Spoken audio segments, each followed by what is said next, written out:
So I've had my V-Cube 7 for about the past 2 weeks, and since my unboxing video, I have solved it over, if not just about 20 times, since getting it. So I'm pretty familiar with it. Still trying to figure out a few things a little differently so that I can get a little faster at it. However, I'm pretty familiar with how it works. But again, still trying to figure a few small details out. However, one thing that I was a little bummed about, but first of all, just in case anybody who happened to have been, this was a gift to me, and just in case anybody who is planning this gift to me is watching, I am very appreciative of this. Had this not have happened, I would honestly, to be honest with you, I probably would never have bought this. I mean, at least until my college days. So I'm glad, so glad that I have it now. It is a really nice experience. However, I was a little bit upset in that, I have to skip the 6x6. So, what I'm going to do, I've never actually solved a 6x6. I've tried to, but, I just kind of gave up. But in this video, I am going to actually try to solve a 6x6 on Gabbasoft, and I'm actually going to be sort of doing what I did with my, like what I did with my first V-Cube 7 solve. I'm actually going to be telling you guys what I'm doing, and I'll also be telling you if I think it's actually harder than the 7x7, because generally, people seem to think, that the even number cubes, and I actually have to agree with this, that the even number cubes are a little harder than the odd number cubes. For instance, I actually do think the 4x4 is a little easier than the 5x5, but I'm interested to know what I think about the 6x6. So I'm going to be doing this on the computer because there's a program called Gabbasoft, which unfortunately is no longer available for download.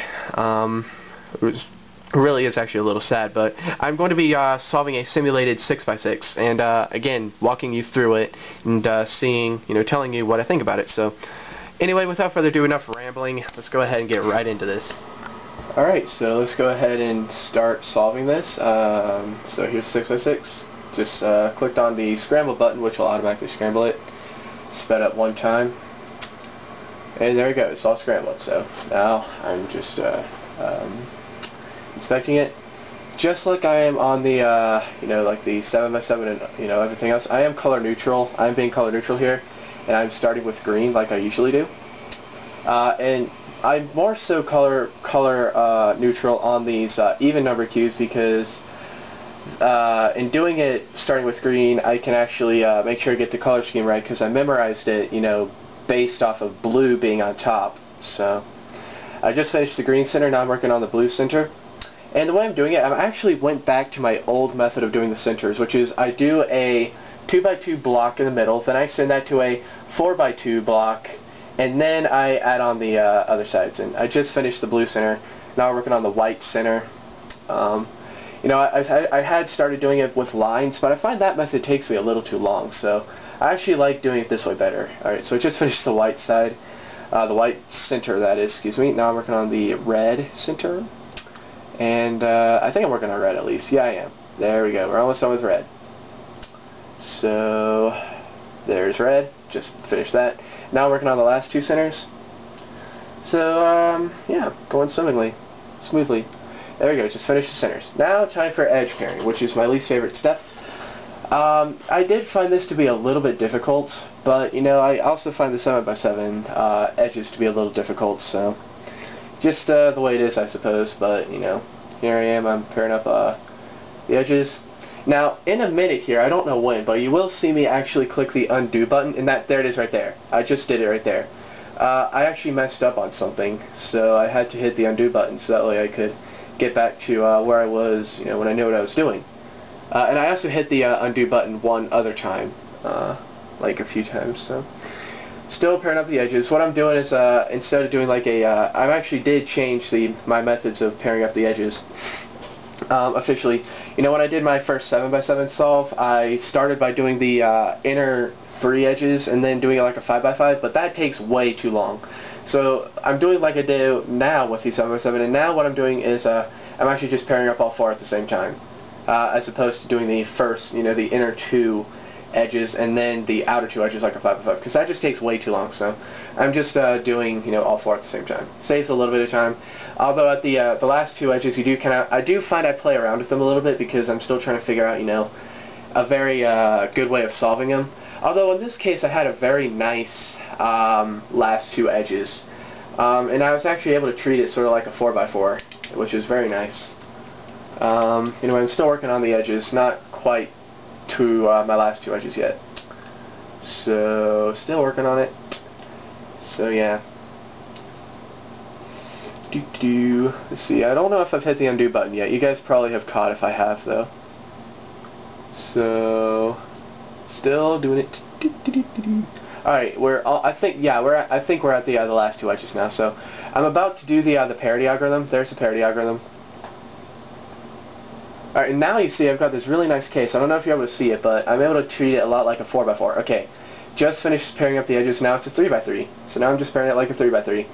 We're at 13 minutes right now. 13 and a half minutes. So I think I just finished the cross. You know how this works, so. Anyway, still working on it. Alright, just finished F2L. Now, I'm still stuck on the beginner method of the top layer, I know, but I want to get better at F2L before I start learning OLL and PLL. Orienting the corner, or no, I'm just placing the corners in it. Now I'm orienting the corners. Alrighty, and we're finished. Success! And now, to celebrate, I shall, in a second here, I'm going to start doing a pattern. Or now I'm just showing that it's solved, but, I mean, and you can see down there flashing that I had 15 minutes 35.66 seconds. So that's actually not bad at all. I was honestly thinking it'd be like a 20-minute solve, but no, that's actually really fast for, you know, faster than I expected. There you go, guys. Try doing that on your 6x6s. Alright, back to the video camera. Thanks for watching. Alright, there we go. So, what did I think? I would actually have to disagree and agree, I suppose.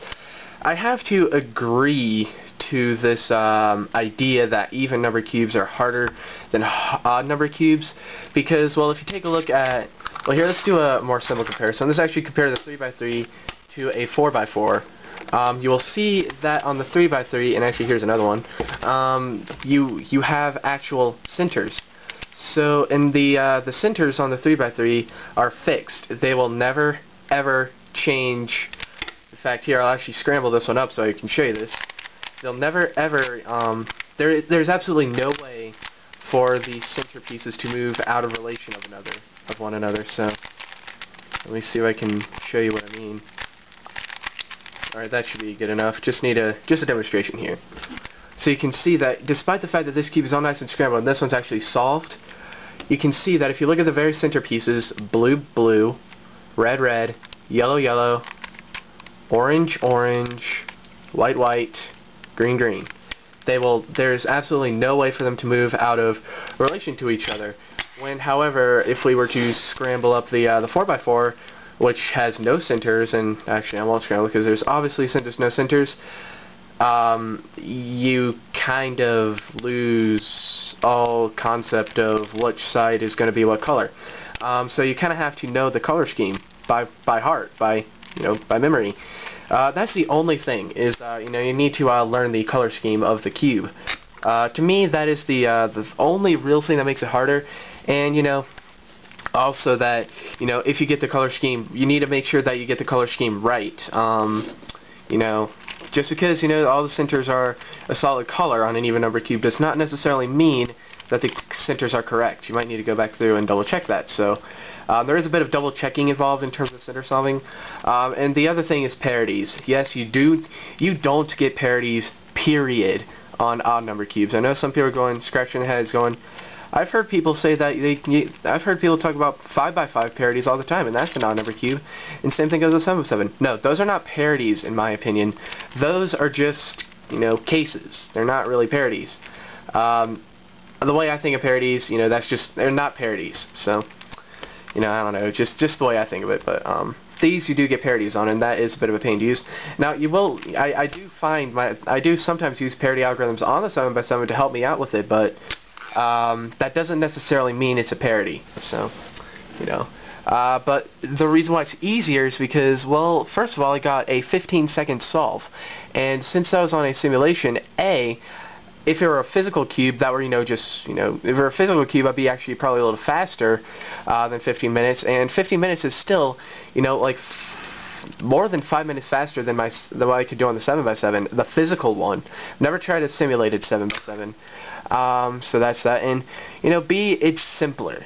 Since there's less pieces, it's easier to tell where they go. It's you know what it is? It's less confusing. You do not get lost. On this thing, when it's all scrambled up, you might see a green piece here, but you might not. You need to stop and think. All right, where does this piece go? You might try and put it, right there, but that's impossible because it's right there. You can't do that. So. I hope that makes sense. It's less confusing since there's less pieces, less distractions. Yeah, this thing is distracting. It distracts itself. You get distracted by it when you're solving it. That's just all I'm gonna say. So, I would definitely have to say I agree and disagree. But I more so disagree because I did find it to be very simple compared to, again, the 7x7. So. Anyway, that's it for this video. Hopefully you liked it, and now I just gotta go edit it. So, thanks for watching. Adios.